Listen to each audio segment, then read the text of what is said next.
might as well say I grew up on the Detroit River. Come from a family of 6, 2 older brothers. My father was a hand miner. I guess you'd call him his old river rat.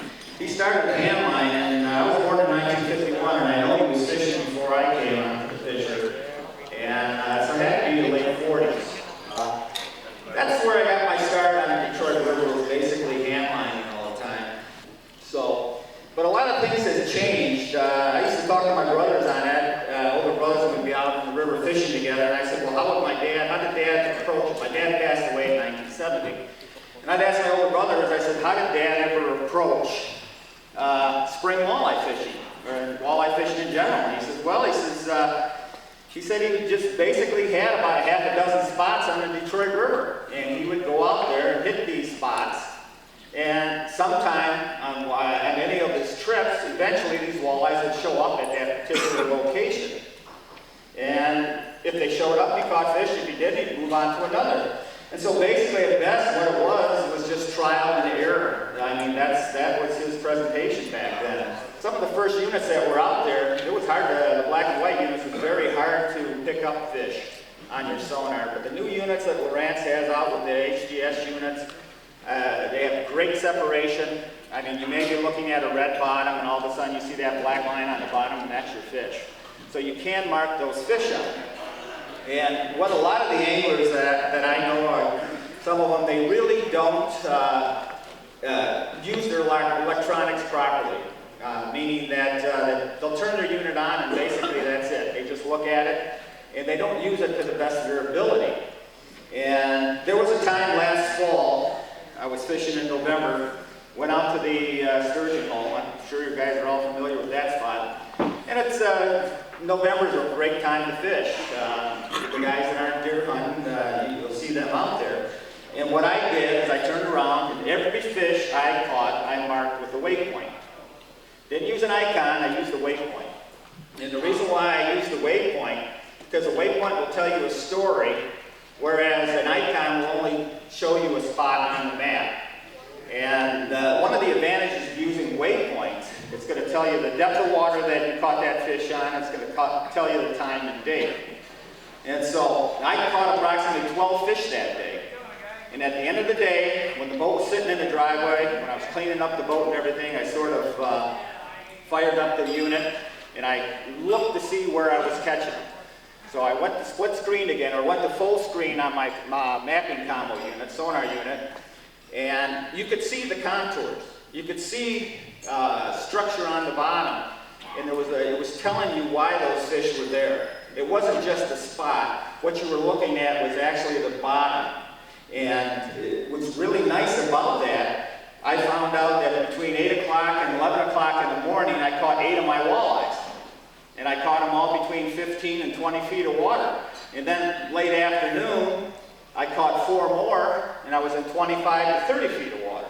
So now there's that unit there telling you that it's giving you it's giving you some history of what you did that day. It's telling you a story. It's telling you that these fish were shallower in the morning, might have been a high sun, and these fish moved off the shallow bar and went a little bit deeper. And if you don't have a temperature sensor on your unit, get one. Because if you ignore water temperature in the springtime, it's a costly mistake. So, walleye fishing in the spring. We know that a number of walleye will stage at the mouth of the Detroit River in the spring, and there'll be a number of walleyes in Lake Erie that will enter the Detroit River, and they will spawn in Detroit at the same location year in, year out at a predictable water temperature. It's a simple matter to determine where these walleyes are in their migration cycle just by monitoring the water temperature. Water temperature will tell you 3 things. It'll tell you where to fish, it'll tell you where the walleyes are at in their migration cycle, and it will tell you, even tell you what kind of bait to use, whether to use live bait or use plastics. I mean, water temperature will tell you a lot. Al Linder and his staff from the End Fisherman a few years back did a study on the walleye migration cycle. And they broke it down to 10 calendar periods. Those 10 calendar periods are the pre-spawn, spawn, post-spawn, pre-summer, summer peak, summer, post-summer, fall turnover, cold water, and frozen. But for the purposes of this seminar tonight, we're going to talk mainly on the pre-spawn, spawn, and post-spawn walleyes. Like I said, it starts at ice out, and water temperature reaches about 40 degrees. The mood of the walleyes are pretty neutral at best. They don't feed a lot, but you still can be successful in that fishing that cold water. But what you got to do is you got to use just a jig and minnow combination works best. I don't use any plastic during that period. I just use a plain jig, plain minnow, and fish it real slow. And when I say slow, I'm talking about maybe a 2 or 3 inch lift off the bottom, almost like a vertical drift. Because the metabolism of the walleyes are very slow, and they're not going to be overly aggressive. And sometime during that day, they will turn on, they will feed.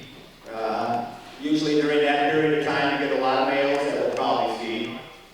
And what you got to concern yourself with there is the live bait versus the plastic.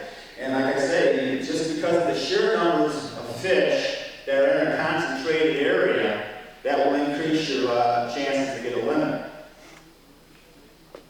The next stage I'd like to talk about is the spawning stage. And what happens there is that once that water temperature reaches around 45 degrees, those walleyes will leave the staging area and they will start entering the river, and they will hold at the first deep water break adjacent to spawning locations. So we know that walleyes, when they enter rivers, they always spawn at the same location. So once you identify the spawning locations in a river system, in the Detroit River, it's simple to find the fish. The fish should be staying in that first deep water break adjacent to spawning flats. We talked about spawning areas, but if you don't really know where the spawning areas are in the river, we ask ourselves, well, geez, how do I find these spawning areas? What should I look for? The best thing to look for in the Detroit River is anywhere you have current breaks, anywhere you have a point or land jetting out, you have like a little bay, something off the main current flow. When these females are laying up and they want to spawn, they don't like to lay in a lot of current. They want to be off the current. Look for natural shorelines. You'll see some areas down there by the granary and the salt line that have all natural shorelines, and it's a tapered bottom. It'll be anywhere from 3-4 feet and gradually taper off until you get that first deep water break. It usually drops along about 20. Those females will be up in that shallow area. Another good place to look for is warm water discharges, and we have them around the area. Going into post-spawn now. Post-spawn fish, that's usually when the water temperature hits 55 degrees. Most of the spawning at that time is done, generally speaking. There's always exceptions to rules. You always catch a few late spawners that are coming in. But rule of thumb, 55 degrees, you just about imagine you're fishing post-spawn fish. One thing about spawning females, when they start to spawn, well, I tell you, they're here today, gone tomorrow. They will not hang around. So when you're targeting post-spawn fish, usually most of the fish you're catching at post-spawn are male fish. Males are aggressive, and them are the fish that you're probably targeting. Them are the ones you're catching. Most of the females you catch at post-spawn, they're dropping back out into the lake. And so, I have a question a lot of times people ask me, because I do have a history of hand lining, I have a history of jigging. And a lot of people will say, well, geez, what do you like to do the best? And I just tell them, whatever puts fish in the boat, that's what I like doing the best. And jig versus trolling, what I do a lot of times is I find water, and if I can see the prop, then I'll jig that water. It's clean enough for jigging. If I can't see the prop, then it's hand lining water.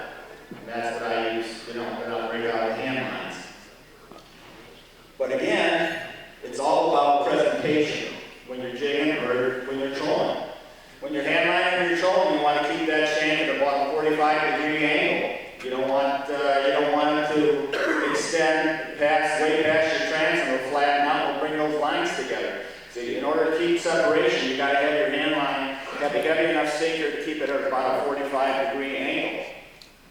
Jigging, in the same token, you have to keep that jig at a vertical presentation. And how we do this, it all depends on kind of boat you have. As long as you, whatever motor or whatever you decide to use, either a bow mount, a transom mount, or even a gas-kicking motor, whatever you decide to do, the main thing you got to do is either keep the bow or keep the transom in the direction of the current or the wind, whichever the greatest, and just use just enough power to stay vertical. And it's easier to accomplish this if you have a line that has a high-vis type line that you're using. Talk a little bit about the lines I just used. I use this Stren Super Braid here. It's 8-pound test and has, I believe it has a 3-pound diameter. I use that quite a bit, and I use the Berkeley high-vis green line. And the one thing I like about the Berkeley fire line, if you're into casting, you can cast that fire line a lot easier than you can cast the Stren. The Stren is a light line, you get a lot of wind knots in it. But what I like about the Stren Super Braid is the fact that it's a round line, it doesn't fray, and it doesn't lose its color like fire line will. Jigs. I don't like to, I'll use a light jig when I'm fishing. If I'm down in the tread channel, I'll use 1/4 ounce, I'll use 3/8. But most of the time where I spend most of my fishing is up on the north end, and I'll use anywhere from 5/8 to 3/4, and if I have to, I'll use 1 ounce.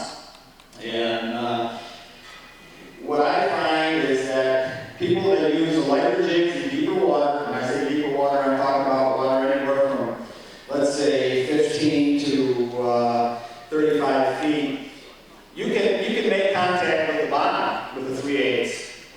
But by the time you put a piece of plastic on there, like a finesse, or any type of plastics that you might want to be running, rubber worms, twister tails, that jig in the summertime doesn't have the speed to fall.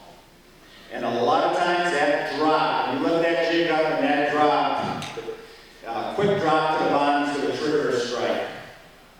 And a lot of times those lighter jigs just don't make contact with the bottom. You may hit the bottom and you lift it up, you may travel 3 feet or so by the time it hits the bottom again. Use a 5/8 or 3/4, you can hit bottom, you can lift up about 6 inches, you can hit it again, and you're going to kick up that bottom and you're going to trigger a strike.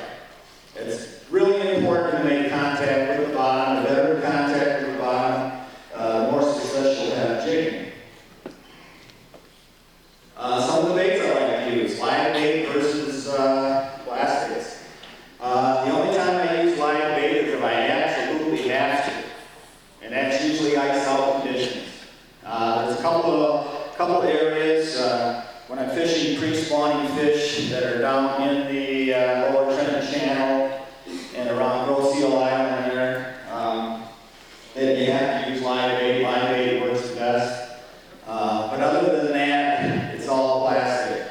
And once that water temperature reaches about 42, 43 degrees, then I start using plastics. And my plastic, my number one go-to bait to use, bait of choice, is your finesse minnow in a number of different colors.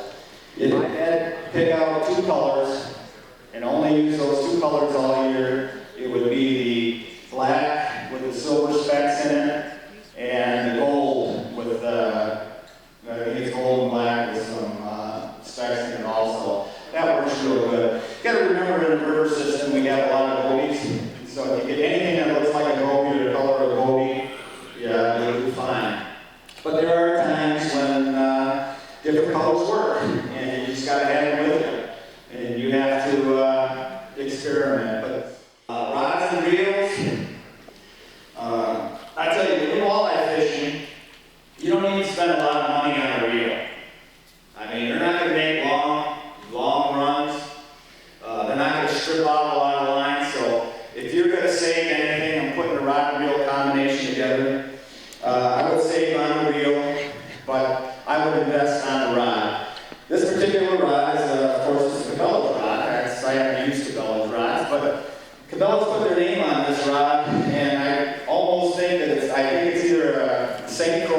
G-Loomis blank.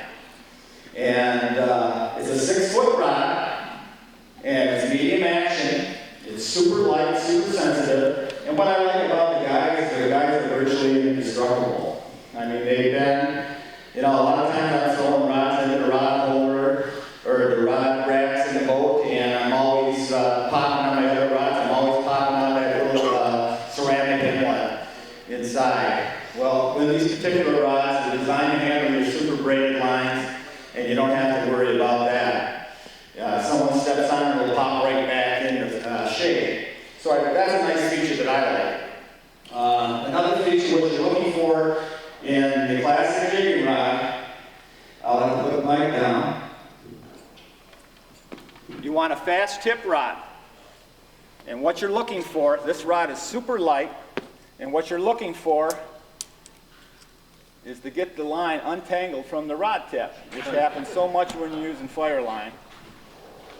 It even happens sometimes when you got a fish on there. But anyways, you can see where the action is on this rod. It's stiff all the way in through here, but now you have the fast tip and it's very sensitive. And that's the type of action you want on your rod.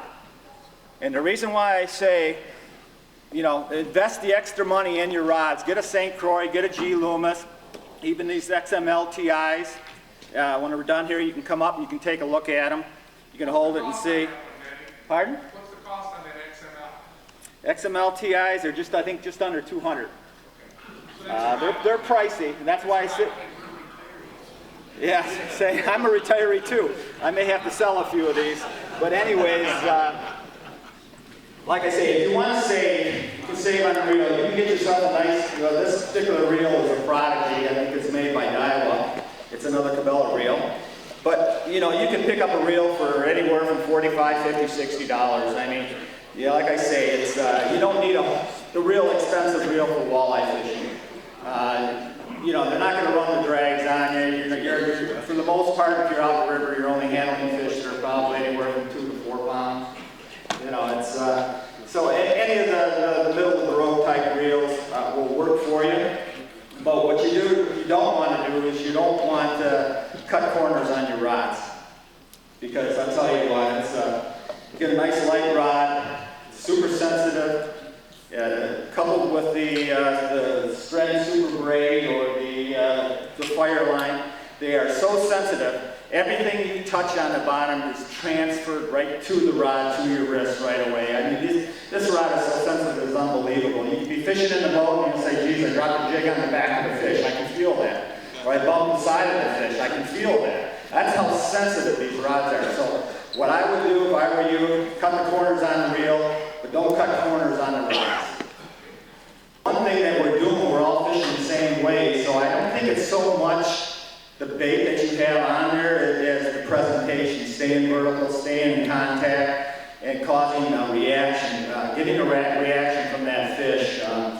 Walleyes don't feed all the time, but they will, you can trigger a reaction strike from them. It's built in their system. If you're presenting that lure properly and you're bouncing, you can take a negative fish and cause that fish basically to bite your line, because it's a built-in reaction that fish has. It's like, I don't know if you ever cast lures for bass one day and you cast in a 6-inch stick bait and you catch a 3-inch bass. There's no way that bass is going to swallow that big lure, but you triggered a reaction from that fish because that fish has that in its system, that reaction in that system that caused him to strike. So when you're vertical jigging like that, that's why it's so important to stay in contact with the bottom and bounce that bottom quite a bit. I guess the same with working hand lining also. I know some of the guys who hand line light gets kind of slow will start banging the bottom with that lead sinker of theirs, and they'll start picking up fish under 5-foot kickers. Same principle. There's a couple of books on the market that go into detail on the calendar periods that I was talking about. Migration cycle is broken down through calendar periods. And one of the books is Walleye Wisdoms. That's going to be from the Fisherman. It goes into detail about all the migration cycle of walleyes to be able to follow them all summer long. Another book is How to Win a Walleye Game. Another excellent book that covers the migration cycle. books and study on these. You could probably catch walleyes in the river all year, all summer. A lot of guys quit fishing, they go out to the lake, but there's plenty of fish that remain in the river that you can catch. Okay, that's about it. I do have some of my baits that I use up here. You want to come up here and take a look at